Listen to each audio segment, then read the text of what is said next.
اور صدقے کے فضائل اور صدقہ کیسے کرنا ہے،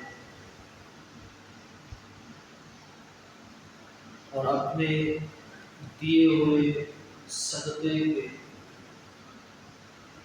اجر کو ضائع ہونے سے کیسے بچانا ہے، اللہ تعالی نے ان آیات بینات میں اس کو بیان کروایا۔ اور یہ 14 آیات ہیں۔ ان 14 آیات بینات میں اللہ تعالی نے اسی عنوان کو بیان فرمایا ہے، اللہ تعالی کی راہ میں خرچ کرنا اور صدقہ اور خیرات کرنا۔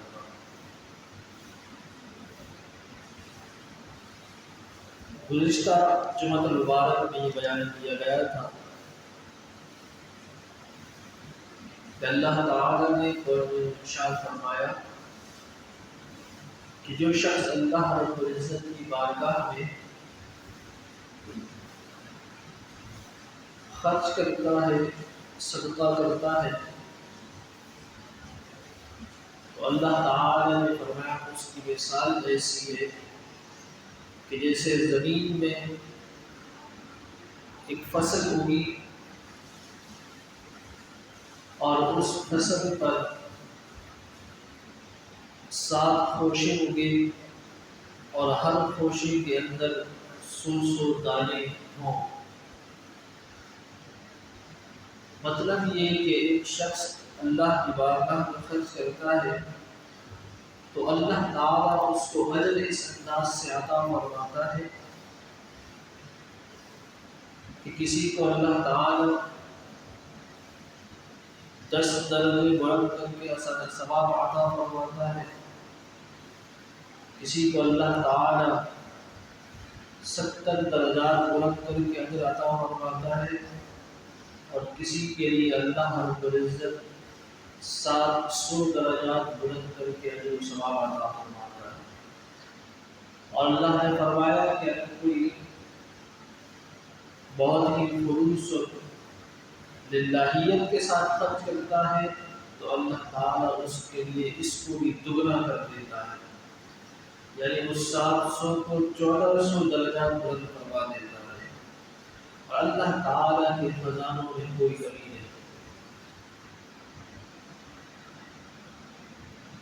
اس آیت مبارکہ میں اللہ نے فرمایا یا ایھا الذین آمنوا، اے ایمان والو، لا تبطلوا صدقاتکم بالمن والاذی، فرمایا احسان جتا کر اور اذیت پہنچا کر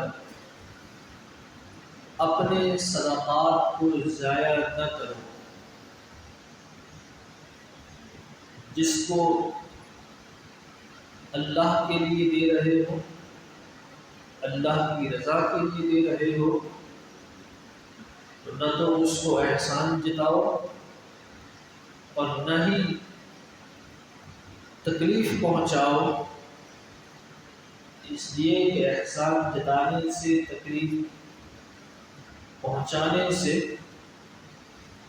وہ صدقات ان کا اجر ضائع ہو جاتا ہے۔ اور آگے اللہ تعالی نے اس کی مثال دی کہ وہ ضائع کیسے ہوتا ہے، فرمایا کہ کالذی ينفق مالہ رئاء الناس، فرمایا اس شخص کی طرح جو اپنا مال ریاکاری کے لیے خرچ کرتا ہے، ولا یؤمن باللہ والیوم الآخر، اور وہ اللہ اور قیامت کے دن پر یقین نہیں رکھتا، فرمایا فمثلہ کمثل صفوان، فرمایا اس شخص کی مثال اس چکنے پتھر کی طرح ہے جو شخص ریاکاری کے لیے، لوگوں کو دکھانے کے لیے خرچ کرتا ہے، اللہ تعالیٰ نے فرمایا اس کی مثال اس چکنے پتھر کی طرح ہے، علیہ تراب فاصابہ وابل فترکہ صلدا۔ فرمایا اس چکنے پتھر پر اگر مٹی، گرد و غبار اگر آ کر بیٹھ بھی جائے، مٹی کی تہ اگر اس چکنے پتھر پر لگ بھی جائے اور اچانک تیز بارش آئے تو وہ تیز بارش کیا کرے گی؟ اس چکنے پتھر کو دھو دھا کے کیا کر دے گی؟ بالکل صاف ستھرا کر دے گی۔ تو اللہ تعالی نے فرمایا کہ لا یقدرون علیہ شیء مما کسبوا، فرمایا وہ اپنی کمائی سے کسی چیز پر قدرت نہیں پائیں گے جو اللہ کی راہ میں ریاکاری کے لیے، دکھاوے کے لیے خرچ کرتا ہے، یا کوئی دے کر، صدقہ کر کے، خرچ کر کے پھر احسان جتاتا ہے، اذیت پہنچاتا ہے، تو فرمایا اس شخص کی مثال اس چکنے پتھر کی طرح ہے۔ جس طرح چکنے پتھر پر مٹی کی گرد بیٹھی، لیکن جب بارش آئی تو وہ سب دھل گیا، فرمایا قیامت کے دن یہی خرچ کرنے والا، ریاکاری کے ساتھ، دکھاوے کے ساتھ خرچ کرنے والا، تو قیامت کے دن اللہ کی بارگاہ میں پہنچے گا تو فرمایا اس کا نام اعمال ایسے ہی ہوگا ان نیکیوں سے خالی جس طرح وہ پتھر مٹی سے خالی ہو جاتا ہے، یعنی ان کے نام اعمال میں اس خرچ کرنے کی کوئی نیکی موجود نہیں ہوگی، وہاں پر وہ خالی ہاتھ ہوگا، اس لیے کہ وہ اس نے جس مقصد کے لیے خرچ کیا تھا وہ مقصد تو دنیا میں پورا ہو گیا، اس نے لوگوں کو دکھانے کے لیے خرچ کیا تھا تو لوگوں کی نظر میں وہ پہنچ گیا، اس نے ریاکاری کے لیے خرچ کیا تھا تو ریاکاری دنیا میں ہو گئی، تو جس مقصد کے لیے اس نے کیا تھا وہ مقصد پہنچ گیا، تو اللہ نے فرمایا کہ قیامت کے دن اس چکنے پتھر کی طرح وہ ہو جائے گا کہ اس کے نام اعمال میں کوئی صدقہ اور خیرات کی نیکی باقی نہیں رہے گی، اور نہ وہ اپنی اس کمائی سے جو دنیا میں خرچ کیا ہے اس سے وہ کوئی نفع قیامت کے دن اٹھا سکے گا۔ فرمایا واللہ لا یہدی القوم الکافرین، اور فرمایا اللہ کافروں کو ہدایت نہیں دیتا۔ اگلی آیت مبارکہ میں اللہ رب العزت نے فرمایا وَمَثَلُ الَّذِينَ يُنْفِقُونَ أَمْوَالَهُمُ ابْتِغَاءَ مَرْضَاتِ اللَّهِ۔ پچھلی آیت مبارکہ میں اللہ تعالیٰ نے اس شخص کے لیے مثال دی تھی جو ریاکاری کے ساتھ اور دکھلاوے کے ساتھ خرچ کرتا ہے، اس آیت مبارکہ میں اللہ تعالیٰ اس شخص کی مثال پیش کر رہا ہے کہ جو نیک نیتی، اخلاص اور صرف اللہ کی رضا کے لیے خرچ کرتا ہے۔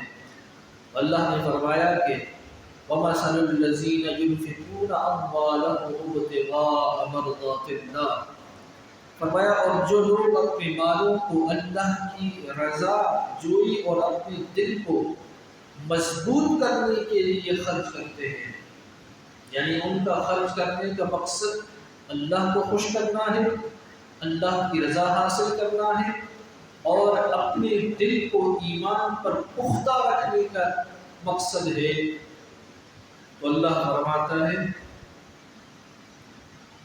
کہ ان کی مثال جو ہے کمثل الجنة بربوة أصابها وابل فآتت أكلها ضعفين، فرمایا ان کی مثال جو ہے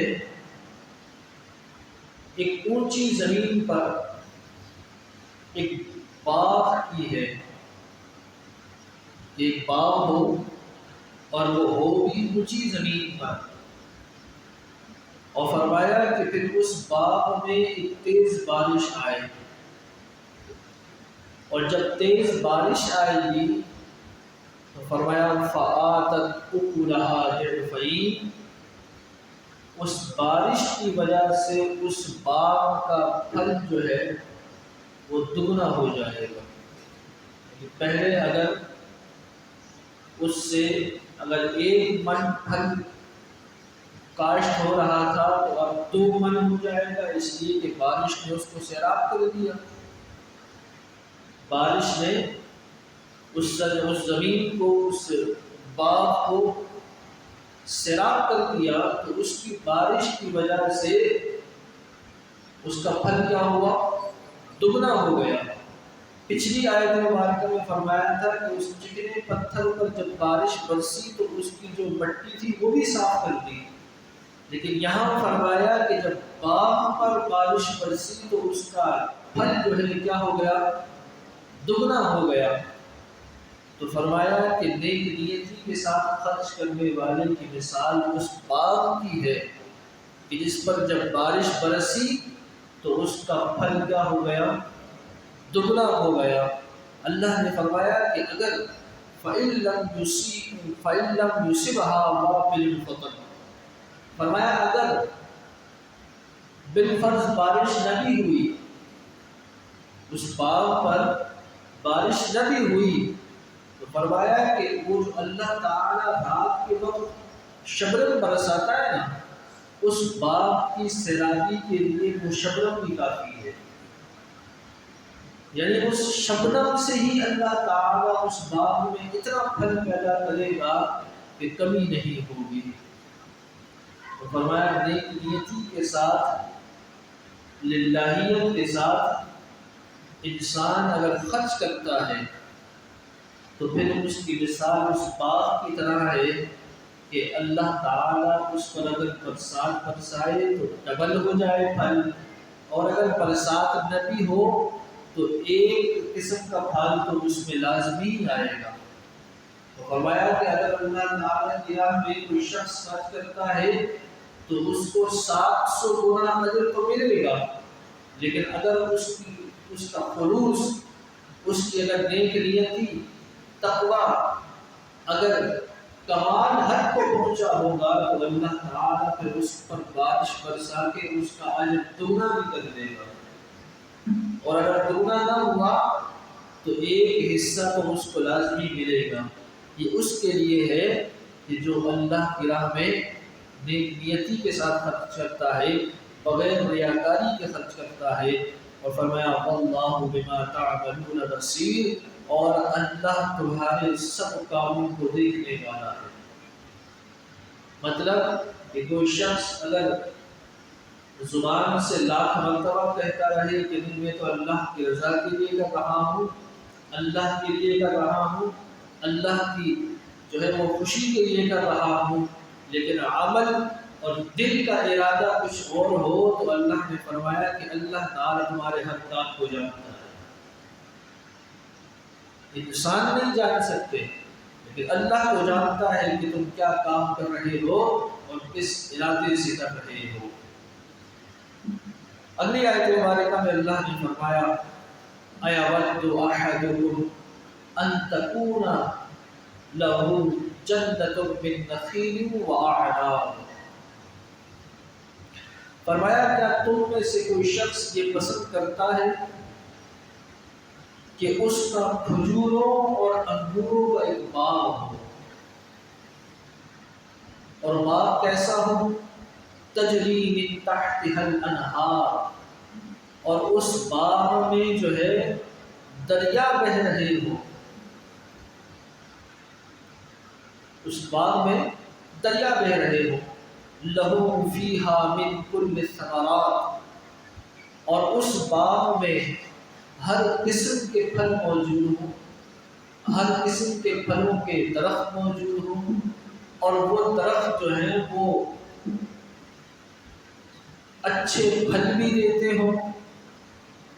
تو اللہ نے فرمایا تم میں سے کون ہے جس کی یہ خواہش ہو کہ اس کے پاس ایسا باغ ہو کہ جس میں جو ہے وہ کھجوروں کے اور انگوروں کے درخت ہوں اور اس میں دریا بھی بہہ رہے ہوں اس باغ میں، اور اس میں ہر قسم کا پھل بھی اگتا ہو، تو یہ تو ہر ایک انسان کی خواہش ہوگی، ہر ایک انسان کی آرزو ہوگی۔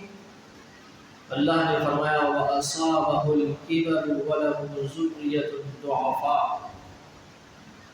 اور فرمایا کہ اس باغ والا جو ہے جس کے پاس وہ باغ ہو، اس پر پھر آہستہ آہستہ بڑھاپا بھی آ جائے، وہ بوڑھا بھی ہو جائے، اور بوڑھا ہونے کے بعد ساتھ ساتھ اس کے بچے بھی چھوٹے چھوٹے ہوں۔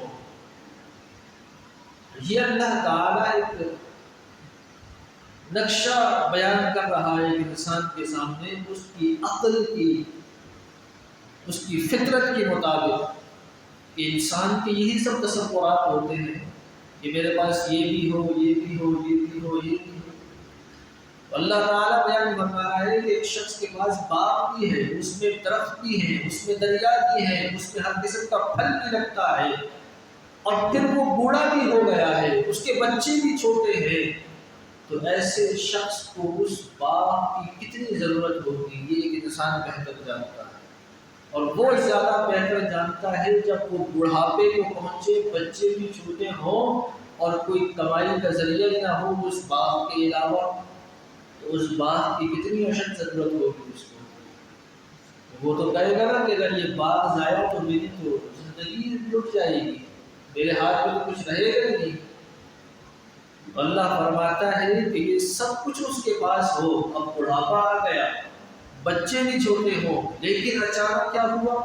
فَأَصَابَهَا إِعْصَارٌ فِيهِ نَارٌ فَاحْتَرَقَتْ، فرمایا اچانک کہیں سے گرم ہوا کا جھونکا آیا، اور اس گرم ہوا کے جھونکے کے ساتھ کچھ آگ کے انگارے بھی تھے، جس کی وجہ سے سارے کا سارا باغ جل کر راکھ ہو گیا، سارا باغ جل کر راکھ ہو گیا، ختم ہو گیا۔ تو اب اس شخص کا کیا حال ہوگا جو بوڑھا بھی تھا، بچے بھی چھوٹے تھے، ایک ہی باغ تھا اور وہ بھی جل گیا، تو اب کیا کرے گا؟ اس کے پاس کوئی آسرا نہیں ہے سوائے افسوس کے، سوائے وہ جو ہے وہ افسوس کرنے کے، اور کچھ بھی نہیں کر سکے گا۔ اللہ تعالیٰ نے فرمایا کہ صدقات میں ریاکاری کرنے والا ایسا ہی ہے، سب کچھ خرچ کرے گا، سب کچھ اللہ کی راہ میں دے گا، صدقہ بھی دے گا، لوگوں کی مدد بھی کرے گا، لوگوں کو کپڑا بھی پہنائے گا، لوگوں کو کھانا بھی کھلائے گا، مسجدیں بھی بنوائے گا، مدرسے بھی بنوائے گا، لوگوں کی آسانیوں کے لیے پیسہ بھی خرچ کرے گا، لیکن سب کچھ کیا ہوگا؟ ریاکاری پر مبنی ہوگا۔ لیکن جب جسم سے سانس نکلی تو آگے کچھ بھی نہیں ہوگا۔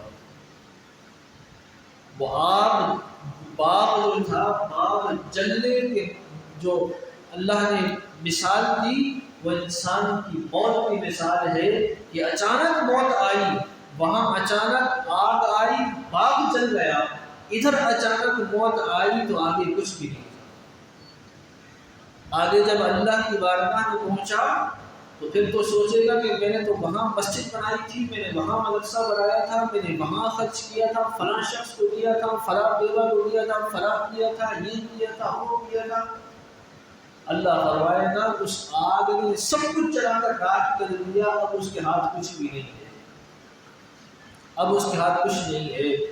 اللہ نے فرمایا کذالک یبین اللہ لکم الآیات لعلکم تتفکرون، اللہ نے فرمایا اور اللہ تمہارے لیے اسی طرح آیات بیان فرماتا ہے تاکہ کیا کرو؟ تم غور و فکر کرو۔ مسلمان غور و فکر کرے، اللہ اسی طرح مثالیں دے دے کر بیان کر رہا ہے کہ اگر خرچ کرنا ہے اللہ کی رضا کے لیے تو پھر اللہ کی رضا ہونی چاہیے، اس کا اجر بھی اللہ سے لینا چاہیے، اس کی جزا، اس کا ثواب بھی اللہ رب العزت سے ہی اس کی امید رکھنی چاہیے۔ جس کو دیا ہے اس پر کوئی دوبارہ آواز نہیں آنی چاہیے کہ تیرے ساتھ میں نے یہ کیا۔ حدیث پاک میں آتا ہے کہ اللہ رب العزت قیامت کے دن اپنے عرش کے سائے میں کچھ خاص لوگوں کو جگہ عطا فرمائے گا۔ قیامت کے دن اپنے عرش کے سائے میں کچھ خاص لوگوں کو جگہ عطا فرمائے گا۔ فرمایا ان خاص لوگوں میں سے وہ شخص بھی ہوگا جو دنیا میں ایک ہاتھ سے دے تو دوسرے ہاتھ کو خبر نہ پہنچے، یعنی اس کے دینے کا انداز یہ ہونا چاہیے کہ اگر اس ہاتھ سے دے تو اس ہاتھ کو نہ پتہ چلے کہ کس کو دیا ہے، کیا دیا ہے۔ تو فرمایا ایسا شخص قیامت کے دن اللہ تعالیٰ کے عرش کے سائے میں ہوگا۔ اگلی آیت مبارکہ میں اللہ رب العزت نے فرمایا کہ یا ایھا الذین آمنوا انفقوا من طیبات ما کسبتم، فرمایا اے ایمان والو خرچ کرو اپنی اس کمائی سے کہ جو تم نے حلال ذریعے سے کمائی ہے۔ من طیبات ما کسبتم، حلال کمائی جو تمہاری ہے اس میں سے اللہ کی راہ میں خرچ کرو، حرام کمائی سے اللہ کی راہ میں کبھی خرچ کرو۔ اور میں نے یہ پچھلے غالباً رمضان شریف میں نے یہ بیان کیا تھا عصر کی نماز کے بعد درس میں کہ حرام کمائے ہوئے مال سے اللہ کی راہ میں اگر کسی نے 1 روپیہ بھی خرچ کیا ثواب کی نیت سے تو وہ خرچ کرتے ہی دائرہ اسلام سے خارج ہو گیا، وہ کافر ہو گیا، مسلمان نہیں رہا۔ یہ بہت سنگین مسئلہ ہے، بہت سنگین۔ اور پھر اس وقت میں نے بڑی تفصیل بیان کی تھی کہ کون کون سی حرام کمائیاں ہیں کہ جنہیں خرچ کرنے والا کافر ہو جاتا ہے۔ اگر کسی نے چوری کی ہے اور چوری کیا ہوا مال اللہ کی راہ میں ثواب کی نیت سے خرچ کرتا ہے، کافر ہو جائے گا۔ اگر کسی نے ڈاکہ مارا ہے، ڈاکہ مار کے پیسہ اللہ کی راہ میں خرچ کرے گا، کافر ہو جائے گا۔ کسی نے کسی کا مال غصب کیا ہے، قبضہ کیا ہے، چاہے وہ زمین پر قبضہ ہو، مال پر قبضہ ہو، کسی کے مکان پر قبضہ ہو، الغرض کوئی بھی شے قبضے میں لی ہے اور اس کی کمائی وہ کسی نیک کام میں خرچ کرتا ہے تو خرچ کرتے ہی کیا ہو جائے گا؟ کافر ہو جائے گا۔ پھر اسی طرح میں نے بتایا تھا کہ وراثت میں یہ 90% ہمارے معاشرے کے اندر یہ نحوست ہے کہ وراثت میں ایک دوسرے کا حق مارتے ہیں لوگ، جسے اپنا حق سمجھتے ہیں، ایک دوسرے کے مال کو غصب کیا ہوا ہوتا ہے کہ مکان کسی کا حق ہے، اس نے قبضہ کر رکھا ہے، وہ اس کو جو ہے وہ پورے مکان کو کرائے پہ چڑھایا ہوا ہے اور وہ کرایہ آ رہا ہے، اس کا حق نہیں ہے، یہ اب خود بھی کھا رہا ہے، بچوں کو بھی کھلا رہا ہے اور اس سے اللہ کی راہ میں بھی خرچ کر رہا ہے۔ ایسا شخص کیا ہو جائے گا؟ دائرہ اسلام سے خارج ہو جائے گا۔ پھر کون کون سی کمائیاں ضمنی طور پر حرام تھی اور ان کو خرچ کرنا وہ حرام تھا، انسان گناہ کبیرہ کا مرتکب ہوتا ہے، اس کی بڑی تفصیل تھی، وہ بیان کر چکا ہوں۔ اللہ نے فرمایا کہ اللہ کی راہ میں خرچ کرو من طیبات ما کسبتم، اس سے کہ جو تم نے حلال طریقے سے خود کمایا ہے۔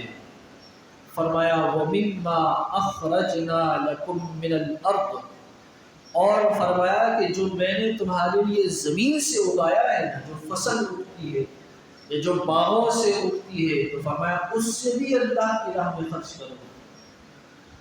جو فصل اگتی ہے، جو پھل تیار ہوتا ہے، اس سے بھی اللہ کی راہ میں خرچ کرو۔ اور فرمایا وَلَا تَيَمَّمُوا الْخَبِيثَ مِنْهُ تُنْفِقُونَ، فرمایا کہ اللہ کی راہ میں ایسی ناکارہ اور ناقابل استعمال چیز مت خرچ کرو۔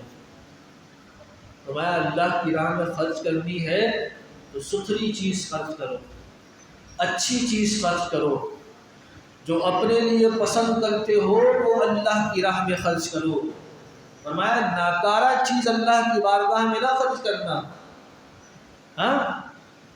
فرمایا کہ ناقابل استعمال چیز اللہ کی راہ میں خرچ مت کرنا۔ لیکن ہمارے ہاں ہوتا کیا ہے، جو پورے سال کا جو گوداموں میں آٹا، گھی، چینی، دالیں، چاول، جو پورے سال کا جو اسٹاک ہوا ہوتا نا، وہ سارا کا سارا رمضان میں تقسیم ہوتا ہے۔ ایسا ہوتا ہے یا نہیں؟ ایسا ہوتا ہے، یعنی جو پورے سال بکنے کے قابل نہیں ہوتا وہ رمضان میں کیا ہوتا ہے، اللہ کی راہ میں خرچ ہوتا ہے۔ جو سارا سال خود استعمال نہیں کر سکتے وہ سارا کا سارا رمضان میں اللہ کی راہ میں خرچ کر دیا جاتا ہے۔ تو اللہ نے تو فرمایا کہ اللہ تعالی کی راہ میں ناکارہ چیز نہ دو، اللہ کی راہ میں ناقابل استعمال چیز نہ دو۔ فرمایا وَلَسْتُمْ بِآخِذِهِ إِلَّا أَن تُغْمِضُوا فِيهِ، اور فرمایا کہ جس کو تم خود بھی آنکھیں بند کیے لینے بغیر پسند نہ کرو تو وہ اللہ کی راہ میں مت خرچ کرو۔ یعنی جس کو تم اپنے لیے پسند نہیں کرتے، جس کو تم اپنے لیے خرچ کرنا نہیں چاہتے، وہ اللہ کی راہ میں خرچ کرتے ہو۔ فرمایا اللہ کی راہ میں ناکارہ چیز مت خرچ کرو، خرچ کرنی ہے تھوڑی کرو، اچھی کرو۔ کیا کرو؟ تھوڑی کرو، اچھی کرو۔ اور یہ میں پہلے بھی کئی مرتبہ بیان کر چکا ہوں کہ لوگ اپنے بیٹے کا ولیمہ کریں گے، بڑی شایان شان، بچے کا عقیقہ کریں گے، بڑی شایان شان، بچے کی بارات شادی کریں گے، بڑی شایان شان، منگنی کریں گے، بڑی شایان شان۔ الغرض یہ جتنے وہ کام جس سے انسان کی اپنی عزت اور وقار میں اضافہ ہوگا وہ بڑی شایان شان کرے گا، لیکن جب لنگر کرے گا اللہ کی رضا کے لیے تو پھر وہ بس لنگر ہے۔ ہمارے یہاں ایک عام طور پر کیا ہوتا ہے، لنگر ہے، اللہ کے لیے کھلانا ہے، جیسا کھلانا ہے کھلا دو، جہاں بٹھا کے کھلانا ہے کھلا دو۔ کیوں بھائی؟ اپنے مہمانوں کو بلاؤ تو ان کے لیے بڑا عزت اور احترام والا معاملہ کرو، اور اللہ کے مہمانوں کو بلاؤ تو ان کو جو ہے وہ ایسے ہی کہیں نالے پہ بٹھا دو، کہیں فٹ پاتھ پہ بٹھا دو، کہیں روڈ پہ بٹھا دو، جہاں مرضی جائے۔ دیکھیے اللہ رب العزت نے فرمایا ایسی ناکارہ چیز اللہ کی راہ میں مت خرچ کرو، تھوڑی کرو لیکن ستھری کرو، اور وہ کرو کہ جو تم خود پسند کرتے ہو۔ اللہ نے فرمایا جو تم خود نہیں لینا چاہتے وہ اللہ کی راہ میں دیتے ہو۔ آگے فرمایا وَاعْلَمُوا أَنَّ اللَّهَ غَنِيٌّ حَمِيدٌ، اور یقین رکھو کہ اللہ بہت بے نیاز اور بہت تعریف کیا ہوا ہے۔ اللہ بڑا بے نیاز ہے، اللہ تعالیٰ کو تمہاری ان ناکارہ چیزوں کی کوئی حاجت نہیں، کوئی ضرورت نہیں ہے۔ فرمایا الشیطان یعدکم الفقر ویأمرکم بالفحشاء، اور فرمایا اللہ تعالیٰ نے کہ شیطان تم کو تندرستی سے ڈراتا ہے۔ شیطان تمہارے دلوں میں یہ وسوسہ پیدا کرتا ہے، تمہیں اس بات سے ڈراتا ہے کہ اللہ کی راہ میں دو گے تو تنگ دست ہو جاؤ گے، ہاتھ تنگ ہو جائے گا، مال کم پڑ جائے گا، اور فرمایا بالفحشاء، اور تم کو بے حیائی کا حکم دیتا ہے۔ ہمارا شیطان کبھی بھی اللہ کی راہ میں خرچ کرنے پر تمہیں نصیب راضی نہیں کرے گا، وہ تمہیں ڈرائے گا کہ اگر خرچ کیا تو تم کیا ہو جاؤ گے، تنگ دست ہو جاؤ گے، اور تمہیں بے حیائی کا حکم دیتا ہے، جبکہ اللہ واللہ یعدکم مغفرۃ منہ وفضلا، اللہ فرماتا ہے کہ اور اللہ تم سے اپنی بخشش اور اپنے فضل کا وعدہ فرماتا ہے۔ شیطان کہتا ہے کہ اللہ کی راہ میں خرچ کرو گے تو تم دست ہو جاؤ گے، وہ تمہیں وہاں سے ہٹا کر بے حیائی پر لگاتا ہے، جبکہ اللہ تعالیٰ تو تم سے بخشش کا وعدہ کر رہا ہے، تم سے اپنے فضل کا وعدہ کر رہا ہے کہ نیک نیتی کے ساتھ اللہ کی رضا کے لیے خرچ کرو گے تو اللہ تعالیٰ تمہیں مغفرت بھی عطا فرمائے گا، تمہارے اوپر فضل بھی فرمائے گا۔ واللہ واسع علیم، اور اللہ بڑی وسعت والا اور بہت جاننے والا ہے، اللہ بڑی وسعت والا ہے۔ حدیث قدسی ہے، سرکار دو عالم صلی اللہ علیہ وسلم نے فرمایا کہ اللہ تعالیٰ کے خزانوں کا عالم، فرمایا اللہ رب العزت نے فرمایا کہ اگر پوری انسانیت کسی ایک جگہ جمع ہو جائیں، جتنے انسان ہوں اتنے جن بھی آ جائیں، اور سارے ایک دفعہ اللہ تعالیٰ سے اپنی حاجات طلب کرنا شروع کریں اور اللہ تعالیٰ سب کو عطا فرما دے، تو فرمایا اللہ کی خزانوں میں اتنی کمی بھی نہیں آتی جتنی سمندر میں سوئی ڈبونے سے آتی ہے۔ یہ اللہ کے خزانے اتنے وسیع ہیں، اتنی وسعت ہے، تو فرمایا اللہ بڑی وسعت والا ہے۔ اگلی آیت مبارکہ میں اللہ نے فرمایا یؤتی الحکمت من یشاء، اور اللہ جسے چاہتا ہے حکمت عطا فرماتا ہے۔ ومن یؤت الحکمت فقد اوتی خیرا کثیرا، اللہ نے فرمایا اور جسے حکمت دی گئی تو فرمایا بے شک اسے خیر کثیر دیا گیا ہے۔ اب حکمت جو ہے اس کو کئی چیزوں سے مراد لیا گیا ہے اور اس کی بڑی تفصیل ہے۔ اللہ نے فرمایا وما یذکر الا اولو الالباب، اور صرف عقل والے ہی نصیحت قبول کرتے ہیں، عقل والے ہی نصیحت قبول کرتے ہیں، اور جو بے عقل ہیں وہ ہمیشہ اپنی عقل پہ ہی جو ہے وہ چلتے رہتے ہیں، اگرچہ وہ اپنی عقل پہ ہی چلتے ہیں لیکن ہوتے بے عقل ہیں، اس لیے کہ اللہ اور اس کے رسول کے حکم کے سامنے اپنی عقل کی کسوٹی نہیں چلانی چاہیے۔ اللہ نے جو حکم دیا ہے اس پر عمل لازمی ہے۔ اگلی آیت مبارکہ میں اللہ نے فرمایا وما انفقتم من نفقۃ، اور فرمایا اور تم جو کچھ بھی خرچ کرتے ہو، او نذرتم من نذر فإن اللہ یعلم، اور تم جو بھی نظر مانتے ہو بے شک اللہ اس کو جانتا ہے۔ فرمایا جو کچھ تم خرچ کرتے ہو اور جو اللہ کے لیے نظر مانتے ہو اس کو اللہ جانتا ہے۔ وما للظالمین من انصار، اللہ نے فرمایا ظالموں کا کوئی مددگار نہیں۔ اور یہاں اللہ تعالی نے نظر کا تذکرہ فرمایا ہے۔ نظر جو ہے وہ اس کو عام الفاظ میں منت کہا جاتا ہے، کہ جو منت مانی جاتی ہے، نظر مانی جاتی ہے، تو یہ نظر جو ہے وہ صرف اور صرف اللہ رب العزت کے لیے ہوتی ہے۔ نظر کس کے لیے ہوتی ہے؟ اللہ کے لیے، اس لیے کہ نظر کا تعلق جو ہے وہ عبادت سے ہے۔ نظر کا تعلق کس سے ہے؟ عبادت سے ہے۔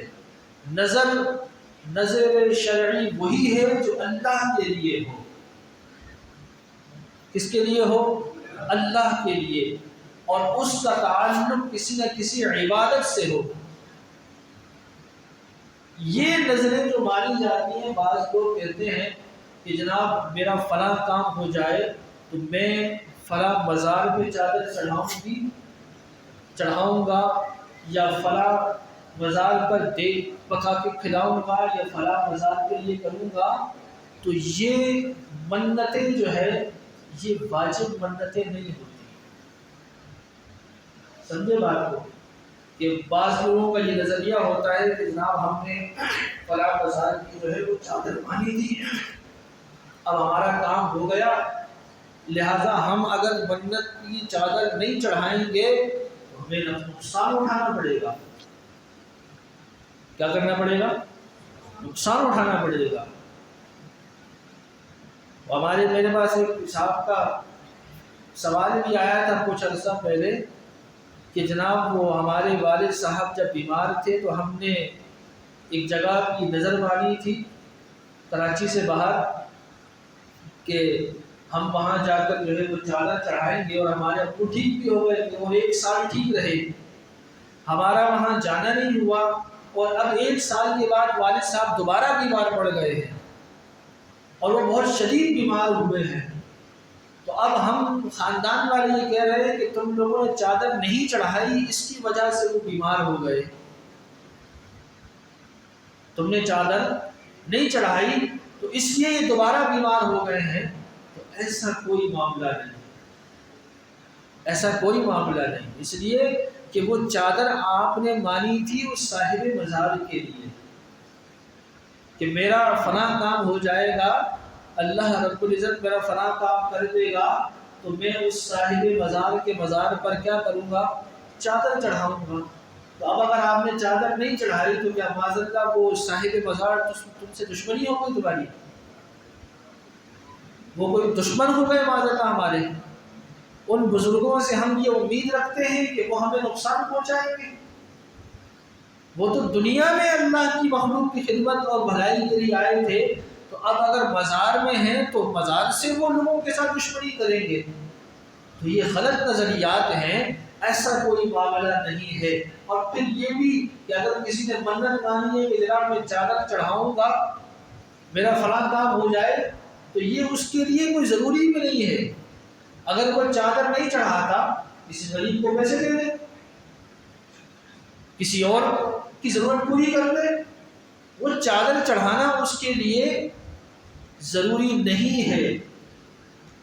اسی طرح کسی نے کہا کہ جناب میں فلاں بازار پہ جو ہے وہ دے تقسیم کروں گا، میرا یہ کام ہو جائے، اور وہ کام ہو جائے گا۔ کام ہونے کے بعد اب اس کے لیے لازم نہیں ہے کہ وہ بازار پر جا کر ہی دے جو ہے وہ تقسیم کرے، وہ گھر بیٹھ کر بھی دیکھ تقسیم کر سکتا ہے۔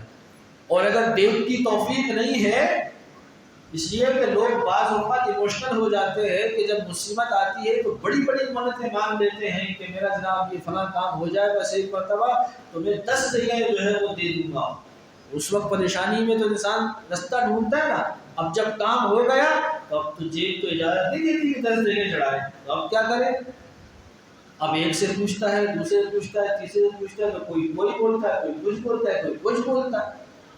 تو میرے بھائی اس طرح کی منتیں جو انسان کو خود مشقت میں مبتلا کر دیں، اول تو ماننی بھی چاہیے، اور اگر یہ مان لی ہے تو اس پر عمل تمہارے لیے لازم نہیں ہے۔ اب اگر کسی نے اس طرح کی مانی بھی ہے تو اپنے اطمینان قلبی کے لیے جو اس کی توفیق ہو اس کو مسقہ کر دے۔ اگر کسی نے 10 دیگوں کی یا مثال کے طور پہ 1 دیگ کی بھی منت مانی ہے تو اب یہ اجازت نہیں دیتی کہ وہ منت پوری کر سکے، تو ضروری نہیں ہے کہ وہاں جا کر وہ دیگ تقسیم کرے۔ وہ اللہ کی رضا کے لیے نیک نیتی سے اگر 10 روپے بھی اگر اللہ کی رضا کے لیے دیتا ہے تو وہ بھی اس کے لیے بہت بڑا اجر ہے۔ تو میرے بھائی اللہ تعالیٰ کو معاذ اللہ ہم بعض دفعہ جو ہے وہ ایموشنلی بلیک میلنگ کرنا شروع کر دیتے ہیں۔ کیا کرتے ہیں؟ یہی الفاظ میں استعمال ہو سکتا تھا کہ اللہ تعالیٰ یا اللہ تو میرا فلاں کام کر دے تو میں یہ کام کر دوں گا، میں یہ کام کر دوں گا، میں یہ کام۔ اتنی اونچی باتیں کرنے کی ضرورت نہیں ہے۔ اللہ تعالیٰ کو تمہاری ان 10 جگہوں کی ضرورت نہیں ہے، خامخواہ اپنے لیے مشقت پیدا نہ کرو۔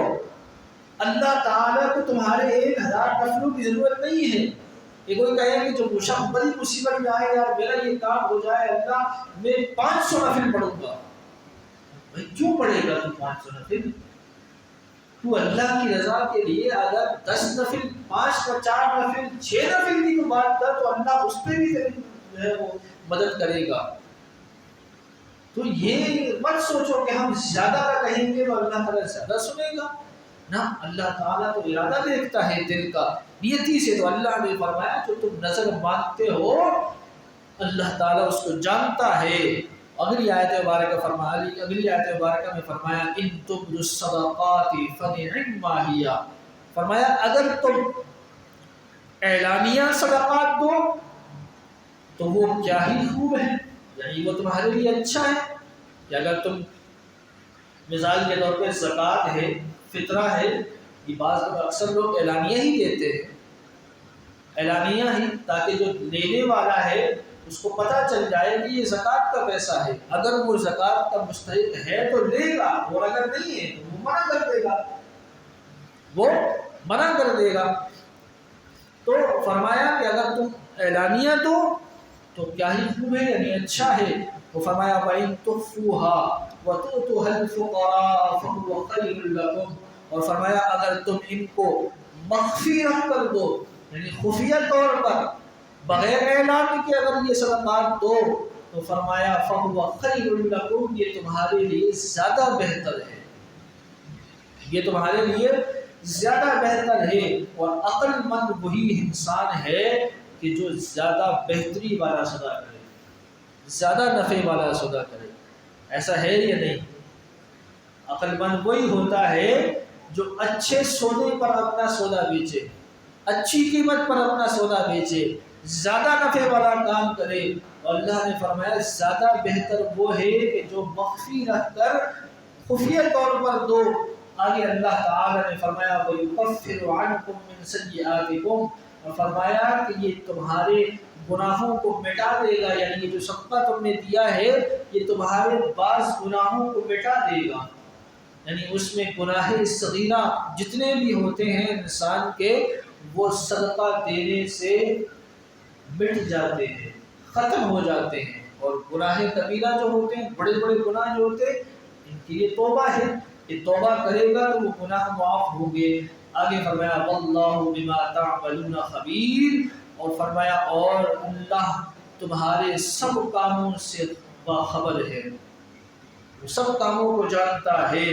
اللہ فرمایا کہ لیس علیک ھداھم ولکن اللہ یہدی من یشاء، اور فرمایا اے رسول انہیں ہدایت تک پہنچانا یہ آپ کی ذمہ داری نہیں، یہ اللہ تعالیٰ نے کافروں کے لیے فرمایا۔ فرمایا اے رسول، نبی کریم علیہ السلام نے فرمایا اے رسول آپ کو لوگوں کو صرف تبلیغ کرنا یہ آپ کی ذمہ داری ہے، یہ آپ کا کام ہے، لوگوں کو رہنمائی، راہ دکھانا، سیدھی راہ دکھانا یہ آپ کا کام ہے، ہاتھ پکڑ کر سیدھی راہ پہ زبردستی چلا کر منزل تک پہنچانا یہ آپ کا کام نہیں، یہ آپ کا کام نہیں۔ آپ راہ دکھا دیں، آپ ان کی رہنمائی کر دیں، فرمایا کہ آپ کا یہ کام نہیں کہ آپ ان کو منزل مقصود تک پہنچائے۔ آگے فرمایا وَلَٰكِنَّ اللَّهَ يَهْدِي مَن يَشَاءُ، لیکن اللہ جسے چاہتا ہے اسے ہدایت یافتہ فرما دیتا ہے، یہ اللہ کا کام ہے، آپ کا کام ہے رہنمائی کر دینا، تبلیغ کر دینا، دعوت دے دینا۔ اب یہ اللہ کا کام ہے کہ اللہ اس کو منزل مقصود تک پہنچاتا ہے یا نہیں پہنچاتا، یہ اللہ کا کام ہے۔ آگے فرمایا وَمَا تُنْفِقُوا مِنْ خَيْرٍ فَلِأَنفُسِكُمْ، اور فرمایا اور تم جو اچھی چیز خرچ کرتے ہو تو فرمایا وہ تمہارے نفع کے لیے ہے۔ وَمَا تُنْفِقُونَ إِلَّا ابْتِغَاءَ وَجْهِ اللَّهِ، اور تم صرف اللہ کی رضا کے لیے ہی خرچ کرتے رہو۔ کیا ہوگا خرچ کرو گے تو وَمَا تُنْفِقُوا مِنْ خَيْرٍ يُوَفَّ إِلَيْكُمْ، اور فرمایا کہ جو تم اچھی چیز اللہ کی راہ میں خرچ کرو گے تو اس کا پورا پورا اجر تمہیں دیا جائے گا، اس کا پورا پورا اجر دیا جائے گا، جو تمہارا حق بنتا ہے وہ تمہیں دیا جائے گا۔ وَأَنْتُمْ لَا تُظْلَمُونَ، اور تم پر ظلم نہیں کیا جائے گا، تمہارے ساتھ زیادتی نہیں ہوگی، تمہارے ساتھ ظلم نہیں ہوگا کہ یعنی کہ تمہارا اتنا ثواب بنتا ہے اور اتنا کاٹ کے تمہیں دے دیا جائے گا۔ اللہ کی راہ میں خرچ کرنے والے کے ساتھ ایسا نہیں ہوگا۔ تو فرمایا کہ جو تم اللہ کی راہ میں خرچ کرتے ہو اس کا پورا پورا تمہیں اجر ملے گا اور تمہارے ساتھ ظلم نہیں ہوگا۔ آگے فرمایا للفقراء الذین احصروا فی سبیل اللہ، اللہ نے فرمایا کہ یہ خیرات ان فقراء کا حق ہے، یہ جو صدقہ ہے، خیرات ہے، اللہ کی راہ میں جو خرچ کیا جاتا ہے یہ ان فقراء کا حق ہے۔ کن کا؟ کہ جو خود کو اللہ کی راہ میں وقف کر چکے ہیں، خود کو اللہ کی راہ میں وقف کر چکے ہیں۔ اور اس آیت مبارکہ سے مفسرین فرماتے ہیں کہ اس آیت مبارکہ سے مراد اصحاب الصفہ تھے۔ اصحاب الصفہ وہ اصحاب تھے مدینہ منورہ میں کہ جو ہجرت کر کے جب مدینہ منورہ آئے تھے تو وہاں پر مسجد نبوی کے ساتھ ان کے لیے چبوترا بنایا گیا تھا، ایک بڑا چبوترا۔ اور یہ وہ اصحاب تھے کہ جن کا کوئی والی وارث نہیں تھا، غربا تھے، فقراء تھے، وہ اس چبوترے پر رہتے تھے۔ کسی نے کچھ صدقہ خیرات کیا تو ان کو لا کے دے دیا، انہوں نے کھا لیا، اور نہیں آیا تو صبر شکر کر لیا۔ یہ تقریباً 300 کے لگ بھگ ان کی تعداد تھی، اور ان کا کام صرف اور صرف رسول اللہ صلی اللہ علیہ وسلم سے دین سیکھنا تھا۔ کیا کام تھا؟ دین سیکھنا تھا۔ یہ تجارت نہیں کر سکتے تھے کیونکہ تماج نہیں تھا، یہ کوئی اور کام نہیں کر سکتے تھے۔ ہاں صرف دین سیکھتے تھے، یا پھر کہیں جہاد میں اگر ان کی ضرورت پڑتی تھی تو اللہ کے رسول کے ساتھ جہاد میں جاتے تھے، یہ صرف وہیں رہتے تھے۔ تو اللہ نے فرمایا یہ سب کے خیرات کا حق کس کا ہے؟ ان فقراء کا ہے کہ جنہوں نے اپنے آپ کو اللہ کی راہ میں وقف کر دیا ہے، اللہ کی راہ میں وقف کر دیا ہے۔ اور آج ان کے ورثاء جو ہیں، اصحاب صفہ کے جو وارث ہیں، وہ آج کے دین کے طلباء جو مدارس میں رہتے ہیں نا، ان کا اور کوئی کام نہیں ہوتا۔ وہ صبح سے لے کر شام تک صرف قرآن پڑھتے ہیں یا حدیث پڑھتے ہیں، انہوں نے اپنے آپ کو وقف کیا ہے۔ تو اللہ نے فرمایا یہ ان کا حق ہے، ان کو دو۔ آگے فرمایا لا یستطیعون ضربا فی الارض، فرمایا کہ یہ جو ہیں زمین میں سفر کرنے کی طاقت نہیں رکھتے، یعنی کہ یہ سفر تجارت نہیں کر سکتے، یعنی کہیں جا کر یہ کمائی نہیں کر سکتے۔ یہ دین سیکھنے کے لیے انہوں نے اپنے آپ کو وقف کیا ہے، اللہ کی راہ میں وقف کیا ہے۔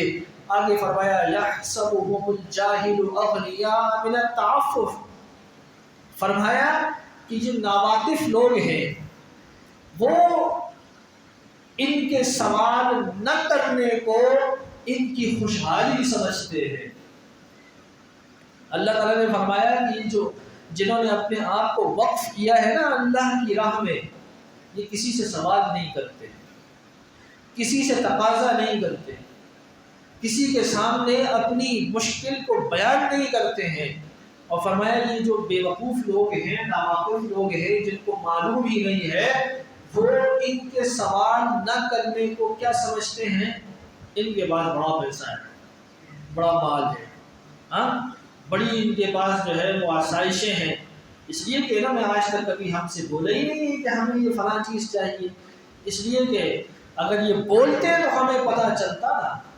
لیکن اللہ تعالیٰ نے فرمایا کہ ان کی یہ سوال نہ کرنے کو ان کی خوشحالی مت سمجھو، ان کی خوشحالی مت سمجھو۔ اور یہ ہر طبقے کے اندر ہوتا ہے، ہر طبقے کے، یہ صرف یہ نہیں کہ صرف طالب علم جو پڑھ رہا ہے یا جو دین پڑھا رہا ہے یا جو صرف مولوی ہے وہی اپنے اوپر اس آیت کو فٹ کرے، ایسا نہیں ہے۔ یہ تو زندگی کے ہر طبقے کے اندر، اگر کوئی پڑوس پہ رہ رہا ہے اور وہ اگر اپنی سفید پوشی کو ظاہر جو ہے وہ کیا ہوا ہے اور کسی سوال نہیں کرتا، تو اس کا یہ مطلب نہیں ہے کہ وہ ضرورت مند نہیں ہو سکتا۔ کہ کوئی شخص آپ کے سامنے ہاتھ پھیلائے گا تو آپ دو گے، ضروری ہے کیا؟ اللہ تعالیٰ نے فرمایا کہ ان کے سوال نہ کرنے کو ان کے غنی ہونے پر تصور مت کرو۔ فرمایا تعرفهم بسیماہم، فرمایا ان کے چہروں کو دیکھو۔ اگر کوئی عقل مند ہوگا، کوئی سمجھدار ہوگا، کوئی اگر چہرہ شناس اگر کوئی ہوگا نا، تو جو بھوک کے پریشانی کے جو آثار اس کے چہرے پر ہیں تو یقیناً وہ اس چہرے سے پہچان لے گا، اس کے چہرے کے نقوش جان لے گا کہ یہ آج بھوکا ہے، یا اس کو فلاں پریشانی ہے، یہ آج مشکل میں ہے، تو وہ خود سے اس کی مدد فرمائے گا۔ فرمایا لا یسألون الناس الحافا، فرمایا وہ لوگوں کے سامنے گڑ گڑا کر سوال نہیں کرتے، اس لیے کہ ان کے اندر خودداری ہے، ان کے اندر اللہ رب العزت کی طرف سے دی ہوئی ایک خودداری ہے کہ وہ اللہ کی راہ کے جو لوگوں کے سامنے گڑ گڑا کر سوال نہیں کرتے. وما تنفقوا من خیر فإن اللہ بھی علیم. اور فرمایا اور تم جو اچھی چیز بھی اللہ کی راہ میں خرچ کرتے ہو تو فرمایا بے شک اللہ اس کو خوب جانتا ہے اور اس کا علم رکھتا ہے. آگے فرمایا الذین ينفقون اموالهم. اور فرمایا جو لوگ باللیل والنہار جو رات میں خرچ کرتے ہیں یا دن میں خرچ کرتے ہیں، سرا وعلانیۃ جو ظاہراً خرچ کرتے ہیں یا چھپا کر خرچ کرتے ہیں، فرمایا فلہم اجرہم عند ربہم. اس کا اجر کس کے پاس ہے؟ ان کے رب کے پاس.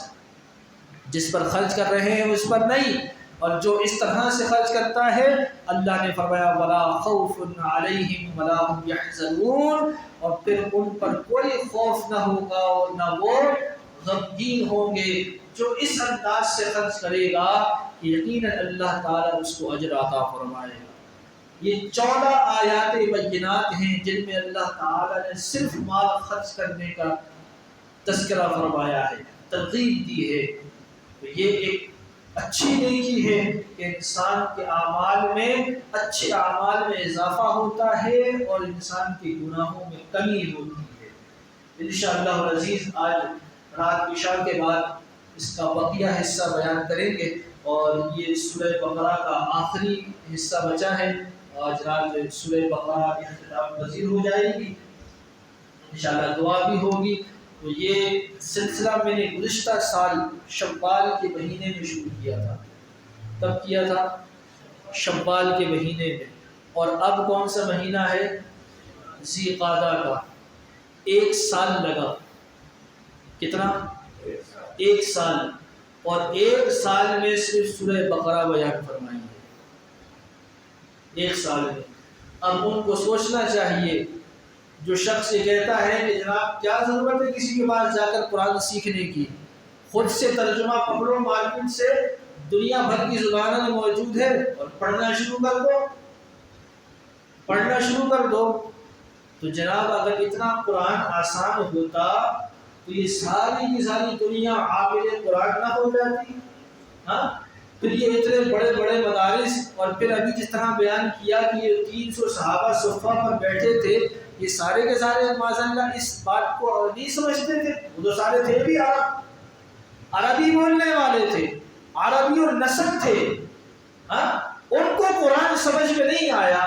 آج کے لوگ کہتے ہیں جناب اردو ترجمہ ملتا ہے، پڑھنا شروع کر دو، کیا ضرورت ہے کسی کے پاس جا کر سیکھنے کی. تو جناب جس نے صرف ترجمہ پڑھ کر، پھر اللہ نے فرمایا یضل بہ کثیرا ویہدی بہ کثیرا، بہت سے قرآن پڑھ کر ہدایت پا گئے، بہت سے گمراہ ہو گئے. اور اس کی پوری تفصیل میں نے بیان کی تھی سورہ بقرہ میں.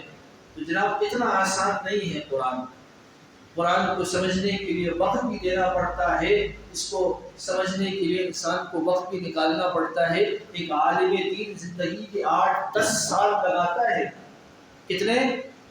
10 سال لگاتا ہے، تب جا کر اس کو قرآن کی کچھ فہم اور سمجھ آتی ہے. تو میں نے بہت مختصر کر کے جو بیان کرنے کی کوشش کی ہے، پورا سال ہر جمعے کو بیان کرتا تھا، اور 1 سال 1 مہینہ لگا ہے سورہ بقرہ کو بیان کرنے میں. اللہ تعالیٰ سے دعا ہے کہ اللہ تعالیٰ ہمیں عمل کی اور استقامت کی توفیق عطا فرمائے.